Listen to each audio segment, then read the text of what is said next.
కేసులో వాపసు వచ్చినందుకు నాకు చాలా సంతోషం ఉంది.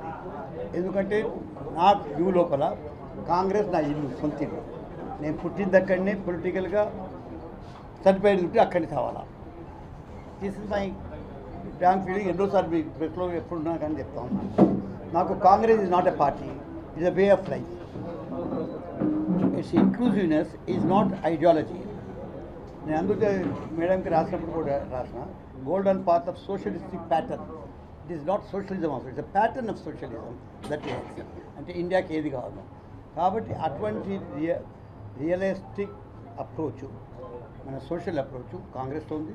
సో ఐ రియలీ ఫీల్ ఇవాళ ఈ ప్రభుత్వం వచ్చిన తర్వాత ఒక సంవత్సరం కొత్త ప్రభుత్వం రేవంత్ రెడ్డి గారు వచ్చిందో దాంతో కూడా ఒక డెమోక్రటిక్ ఎయిర్ మన ఊపిరి కలుపుతున్నాము అనేటి ఈ అభిప్రాయం కూడా వచ్చింది. ఇది మాకు ఎమర్జెన్సీ తర్వాత ఎప్పుడైతే హాలవెస్టర్న్ వచ్చిందో ఆ తీరుగా వచ్చింది. Now it will take time. After all మీరు ఇప్పుడు మాట్లాడుతూ ఉన్నప్పుడు చెప్పారు 6 months అయింది. 6 months లోపల ఏ గవర్నమెంట్ కూడా మీరు మనిషిని అసెస్ చేయలేనప్పుడు గవర్నమెంట్ అసెస్ చేయడం అంత ఈజీ కాదు. కానీ ఎన్ని ప్రోగ్రామ్స్